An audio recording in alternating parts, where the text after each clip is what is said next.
this is what I mean by how looking at these fundraisers, you got to read between the lines and understand what people are seeing will be happening here in the near future. I mean, this is not that far out, I don't Yeah. believe. And so Yeah. So you got to start thinking about that beyond just the 100%. cycle. 100%. And so it's funny. I went to an event with where Jensen Huang, the CEO of NVIDIA, was speaking, and I asked him this question. Welcome back to another episode of the Mick and Mike CryptoCast, your trusted source for the latest in crypto, NFTs, and all things Web3. Mike, how are you doing today? Good, man. Never been better. How about you?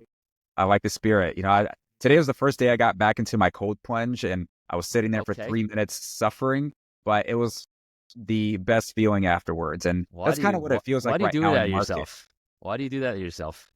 It's 3 minutes of pain, but then the rest is great. And that's kind of like what I feel like is happening right now in the market. We're going through a little bit of discomfort, but if we can just weather this, we'll be good. We'll be good. So Mike brings to me 3 projects that have secured fundraising. And this is a really good way for us to look into the future to understand what to expect, what kind of narratives potentially could be unlocked here. And so, Mike, today we're going to start with Movement Labs.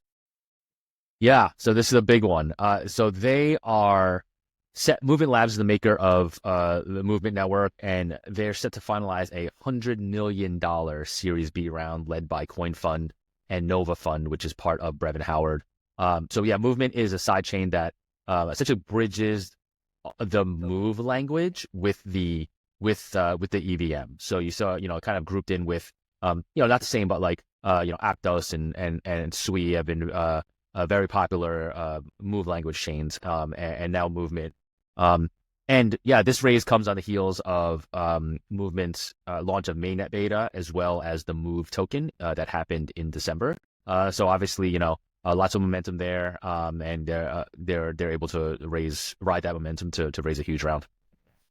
What do you make of the whole Movement versus Sui versus Aptos? Is there anyone in particular that you feel like could be wearing the crown when it comes to, I don't know, say a year from now?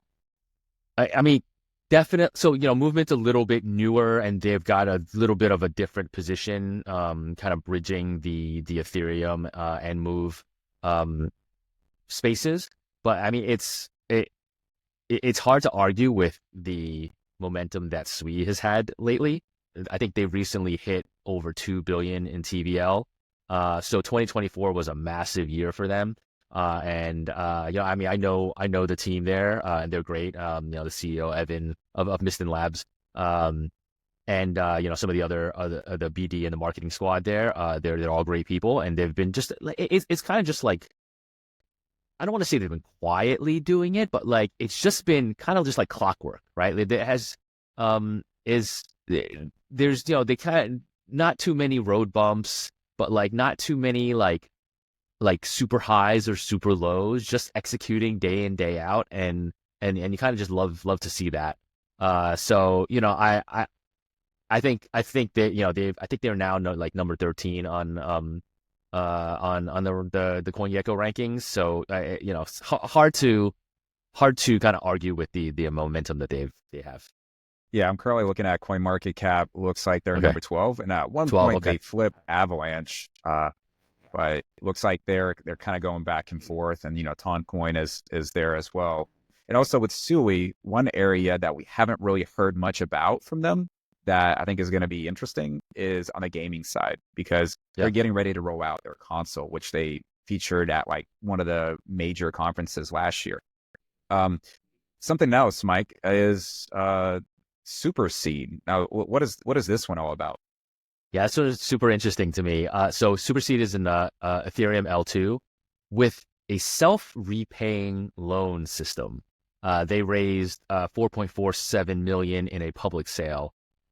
So yeah, they introduced super collateral, which is enables interest-free self-repaying loans. So when the protocol generates revenue from various sources, that is then kind of pumped back into borrowers' loans over time to be able to help them pay that down. I haven't had a chance to really dig into the mechanism, but on the surface it sounds super interesting. And it's it's kind of just like rewarding people who are actually using the app, through kind of this flywheel where, all right, I borrow, and then whatever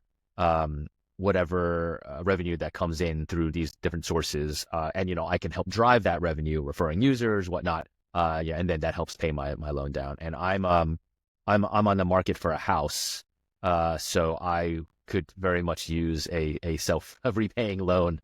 So I'm definitely gonna check out Superseed and yeah, definitely learn more about that mechanism, because it sounds super interesting.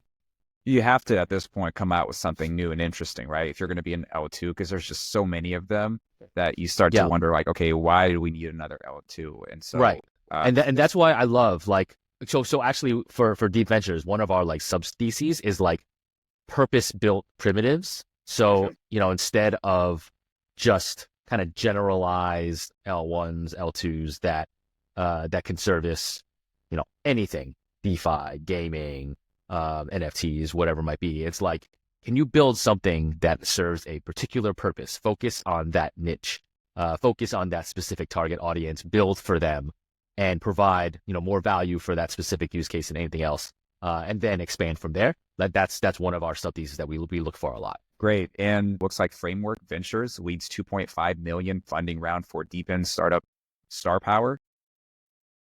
Yep. Yeah. So this one is DePIN for energy.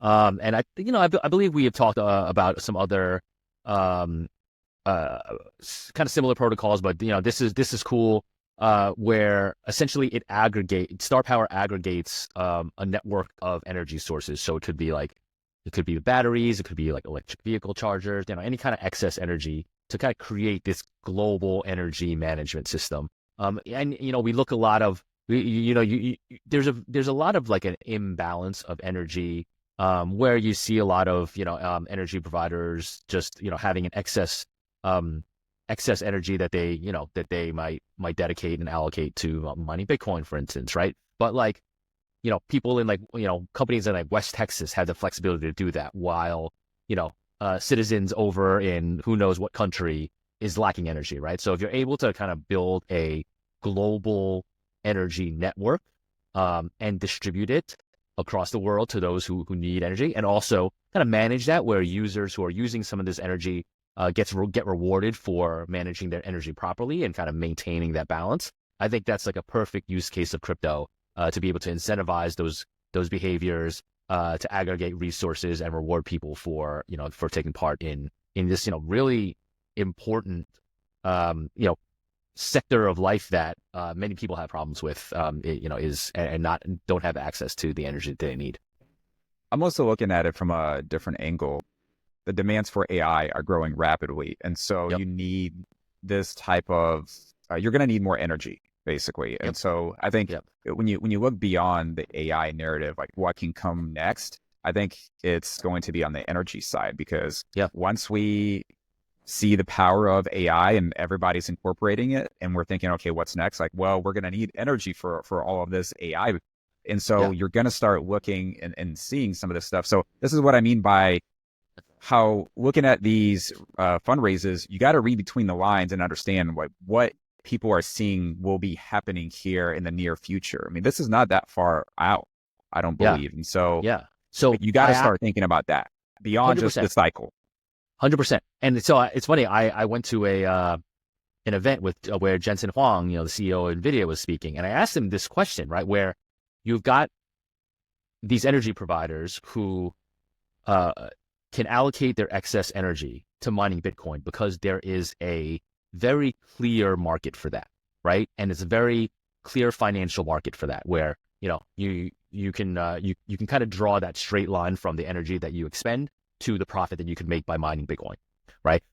But then I was like, okay, do you see a market happening like that for training, providing energy to data centers to train AI models, or to do inference or whatever it might be? And you obviously see a lot of distributed compute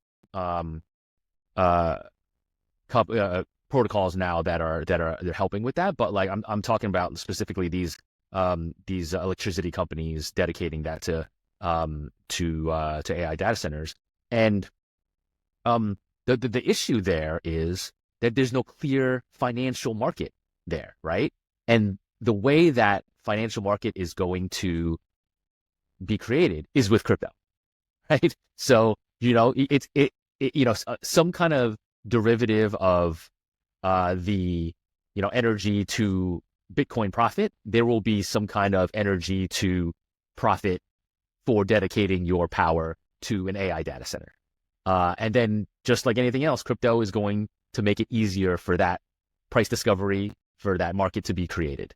Tokenizing energy.